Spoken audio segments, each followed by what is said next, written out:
Rafale को भारतीय pilot ने किया फेल। फ्रांसीसी बहरी कमांडर का पाकिस्तानी पायलट्स की महारत का एतराफ। इंडो पैसिफिक कॉन्फ्रेंस में खिताब में फ्रांसीसी naval air base commander captain योक लू ने कहा, 6 और 7 मई की रात पाक फिजाइया की शाहीनों ने भारतीय राफेल तैयारे मार गिराए। खराबी राफेल में नहीं, उसे उड़ाने वाले भारतीय पायलट्स में थी। राफेल तैयारे चीनी तैयारों की तकनीकी बर्तरी के बायस नहीं गिरे, बल्कि पाकिस्तान के मजबूत दिफा और मौसर हिकमत अमली की वजह से तबाह हुए। भारतीय मंदूब के खिताब के दौरान मदाखलत की कोशिश राफेल गिरने की वजह चीन का फैलाया हुआ प्रोपेगेंडा करार दिया। कैप्टन लू ने भारतीय मंदूब के एतराज को नजरअंदाज कर दिया। कहा, मसला मशीन में नहीं, इसे इस्तेमाल करने में था। राफेल किसी भी जंगी सूरत हाल में चीनी तैयारों को शिकस्त दे सकता है, मगर सब कुछ इस्तेमाल के तरीके पर मुनहसर है।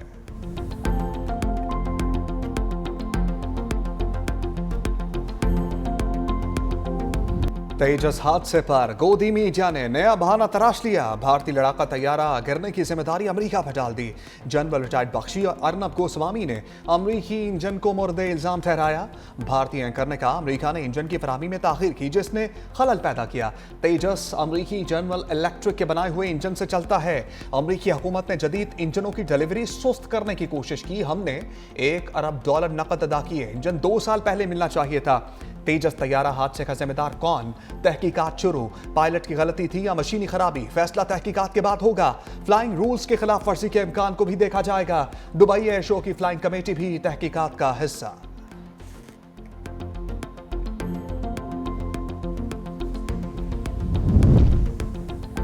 तेजस तैयारा हादसा, भारतीय अवाम की मोदी हुकूमत पर लफ्जी शेलिंग, फिजाइया की नाहरी और क़यादत की गफलत पर शदीद तनकीद। भारतीय एयर चीफ के गैर संजीदा रवैये पर बरतरफी का मुतालबा। सोशल मीडिया पर लिखा, सरबराह फिजाइया ने पेशावराना नज़्मो ज़ब्त के बजाय बॉलीवुड अंदाज के बयान दिए।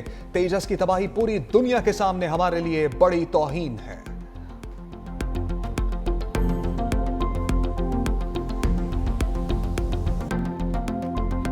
दिसंबर के महीने में जो किस्त आनी है आईएमएफ की, आईएमएफ ने कंडीशन लगाई थी कि अगर आप ये रिपोर्ट नहीं रिलीज करेंगे आपको पैसे नहीं मिलेंगे, लेकिन इनके पास किसी चीज का जवाब नहीं है। पाकिस्तान में ट्रांसपेरेंसी है ही नहीं, शफाफियत है ही नहीं।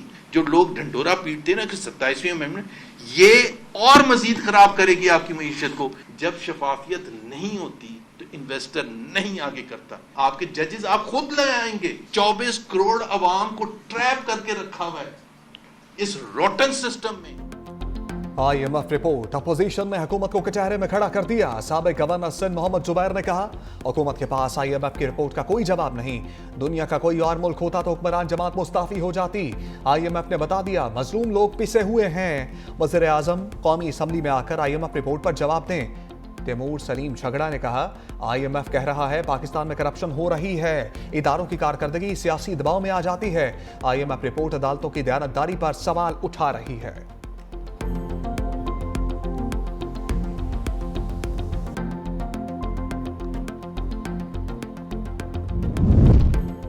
पाकिस्तान की IMF के एक और मुतालबे पर हाँ, आलमी मालियाती फंड से 10 रोज़ा तकनीकी बातचीत मुकम्मल। पाकिस्तान ने सप्लीमेंट्री ग्रांट्स के स्पेशल ऑडिट का मुतालबा मान लिया। वफाकी हुकूमत के इख्तियारात महदूद करने का मुतालबा भी तस्लीम।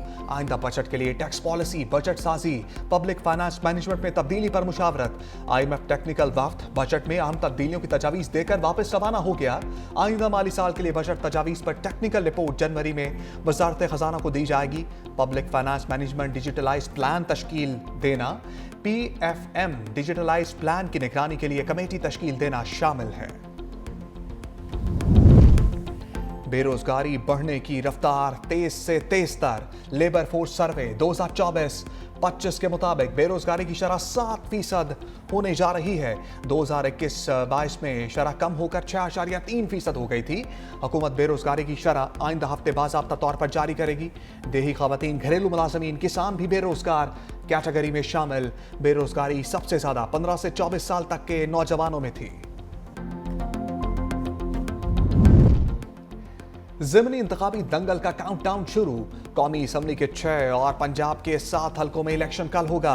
इंतखाबी सामान की तरसील का अमल मुकम्मल। NA 18 में शहरनाज और बाबर नवाज खान में कांटे का मुकाबला होगा। NA 129 में नून लीग के हाफिज नुमान और आजाद उम्मीदवार अरसलान अहमद मैदान में होंगे। NA 185 में नून लीग के सरदार वक्कार और दोस्त मोहम्मद खोसा में जोड़ पड़ेगा। NA 96 में लीगी उम्मीदवार बिलाल बदर का नवाब शेर वसीर से मुकाबला। NA 104 में लीगी उम्मीदवार राजा दानियाल का आजाद उम्मीदवार राना अदनान से मुकाबला होगा। NA 143 में नून लीग के तुफैल जट का जरार अकबर चौधरी से आमना सामना होगा। ज़िमनी इंतखाबी मुहिम में मुदाखलत पर वज़रा के खिलाफ एक्शन। इलेक्शन कमीशन ने मामले खसूसी हुज़ैफा रहमान की सरगर्मियों को महदूद कर दिया। डेरा गाजी खान में इंतखाबी अमल पर असरअंदाज होने की इत्तलात पर कार्रवाई की। सूबाई वज़ीर स्कूल एजुकेशन सिकंदर हयात को भी नोटिस। PP 116 में उम्मीदवार अहमद शहरियार के इंतखाबी मुहिम पर जवाब तलब। ज़राए के मुताबिक तलाल चौधरी, राना सनाउल्लाह समेत दीगर जिम्मेदारान के खिलाफ भी कार्रवाई। इलेक्शन कमीशन ने सेक्रेटरी इलेक्शन कमीशन को वाज़ेह हदायत जारी कर दी। इलेक्शन कमीशन ने हदायत की किसी दबाव को खातिर में ना लाया जाए। ज़ाब्ता अखलाक की खिलाफ वर्जी पर मुतल्लिक़ अफसर को सख्त तादीबी नताइज भुगतना होंगे।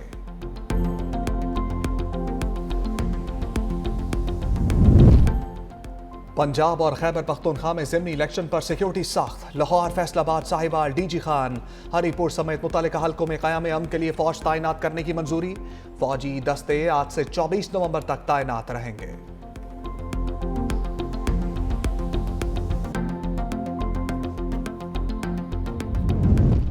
रेलवे का निज़ाम मईशत के लिए रीढ़ की हड्डी की हैसियत रखता है।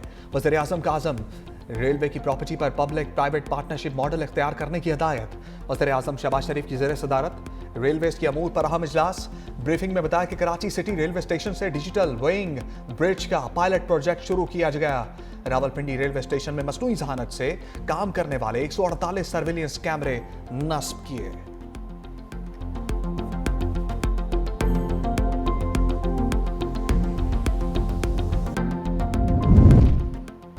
दुश्मनों का जीना मुश्किल, बनू में सिक्योरिटी फोर्सेस की कार्रवाई। फितनल खवारिज के 8 दहशतगर्द हलाक। ऑपरेशन 8 घंटे तक जारी रहा।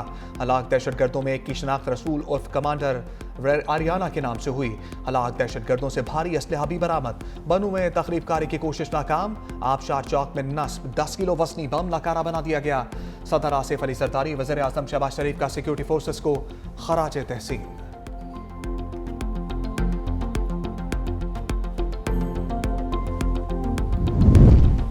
27वीं आईनी तरमीम मुकम्मल तौर पर मुस्तरद करते हैं। हाफिज नईमुर रहमान का ऐलान। जमात इस्लामी का मीनार पाकिस्तान पर बदल दो निज़ाम इज्तिमा।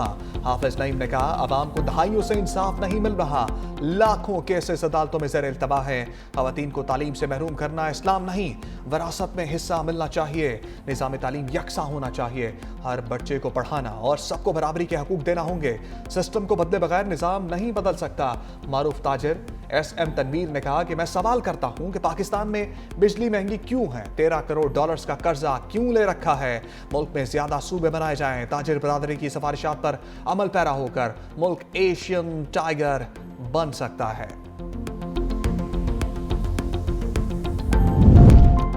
कभी फील्ड मार्शल आसिम मुनीर की जात पर तनकीद नहीं की। वज़ीर आला सुहेल आफरीदी की सीनियर सहाफ़ियों से गैर रस्मी गुफ्तगू। कहा अमन की खातिर वफाक का साथ दूंगा। दहशतगर्दी के खात्मे के सिवा कोई ऑप्शन नहीं। दहशतगर्दी का खात्मा चाहते हैं लेकिन कोलेट्रल डैमेज नहीं चाहते। हम बास पॉलिसीज पर एतराज़ करते हैं। अवाम का एतमाद बहाल होगा तो दहशतगर्दी के खिलाफ जंग जीतेंगे। फौज कानून नाफिज करने वाले इदारों और सिविलियन चौदह में कभी तफरीक नहीं की। वक्त आया तो हम सिर्फ पाकिस्तान के साथ खड़े होंगे। मजीद कहा बानी की रिहाई के लिए किसी से राब्ता नहीं। वफाक की तरफ हमारे 3000 अरब के वाजबात हैं।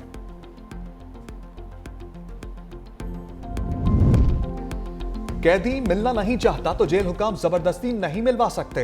वज़ीर इत्तलात पंजाब अस्मा बुखारी का सुहेल आफरीदी के एक खत पर जवाब। कहा वज़ीर आला पंजाब कभी भी किसी सरकारी अफसर के काम में मुदाखलत नहीं करती। जेल रूल्स के मुताबिक सियासी मीटिंग की इजाजत नहीं होती। जेल सुपरिटेंडेंट इस हवाले से फाइनल अथॉरिटी है।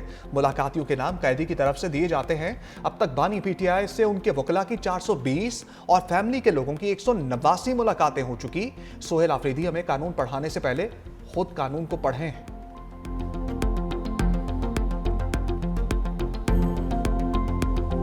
एक दूसरे पर लफ्जी वार के बाद ट्रंप ज़ोहरान बैठक। अमरीकी सदर से न्यूयॉर्क के नौ मुंतखब मेयर की मुलाकात। ट्रंप का ज़ोहरान ममदानी के साथ मुकम्मल ताउन का ऐलान। कहा ज़ोहरान ममदानी से अच्छी और मौसर मुलाकात रही। उम्मीद है ममदानी न्यूयॉर्क में मामलात का बेहतर अंदाज में सामना करेंगे और उन्हें चलाएंगे। हम उनकी हर मुमकिन मदद करेंगे ताकि ये लोगों की उम्मीदों पर पूरा उतर सकें।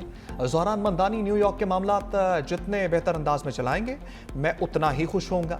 मजीद बोले, ज़ोहरान ममदानी नेतन्याहू को गिरफ्तार करेंगे या नहीं इस पर बात नहीं हुई। उम्मीद है ममदानी कुछ कदामत पसंदों को हैरान कर देंगे। सहाफ़ी के सख्त सवाल पर ट्रंप का दिलचस्प जवाब। कहा, ज़ोहरान ममदानी का मुझे फाशिस्ट कहना बुरा नहीं लगता। न्यूयॉर्क के नौ मुंतखब मेयर ने कहा, सदर ट्रंप से न्यूयॉर्क के मसाइल पर बात की। मुलाकात में इख्तलाफ की बजाय मुश्तरका मफादात पर बात हुई। जजेस ट्रांसफर केस। इस्लामाबाद हाईकोर्ट के जजेस की इंट्रा कोर्ट अपील आईनी अदालत में समाअत के लिए मुकर्रर। जस्टिस अमीनुद्दीन समेत 6 रुकनी बेंच 24 नवंबर को समाअत करेगा। इस्लामाबाद हाईकोर्ट जजेस ने आईनी अदालत में समाअत को चैलेंज कर दिया। इस्लामाबाद हाईकोर्ट के 5 जजेस की वफाकी आईनी अदालत में मुतफर्रिक दरखास्त दायर।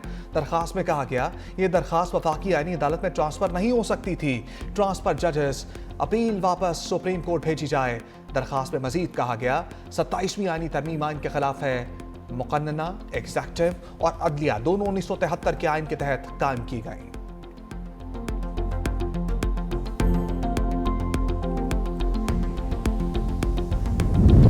27वीं आईनी तरमीम के खिलाफ सिंध के वकला सड़कों पर निकल आए। सिंध हाईकोर्ट के बाहर वकला का कन्वेंशन। वकला जबरदस्ती सिंध हाईकोर्ट में दाखिल हो गए। वकला और पुलिस में तल्ख कलामी। वकला ने पुलिस एहलकारों को बाहर निकाल दिया। पुलिस की भारी नफरी। सिंध हाईकोर्ट के इर्द गिर्द तैनात। एहतजाज के बाद ट्रैफिक की रवानी शदीद मुतासर।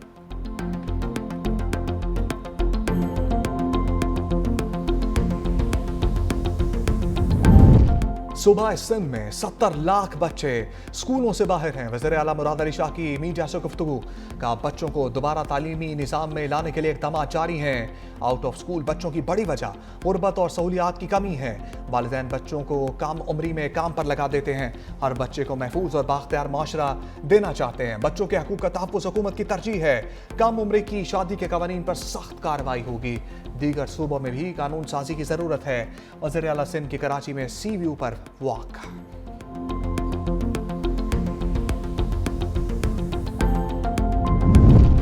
ट्रंप ने यूक्रेन को मुआहदा कबूल करने की डेडलाइन दे दी।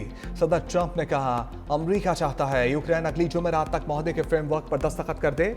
अमरीका ने यूक्रेन को मुआहदे के फ्रेमवर्क पर दस्तखत करने पर मजबूर करने के लिए इंटेलिजेंस शेयरिंग और हथियारों की सप्लाई रोकने की धमकी दी। अमरीकी नायब सदर जेडी वेंस का भी सदर ज़ेलेंस्की से टेलीफोनिक राब्ता। अमरीकी मंसूबे को मुआहदे की शक्ल में बदलने के लिए कायल किया।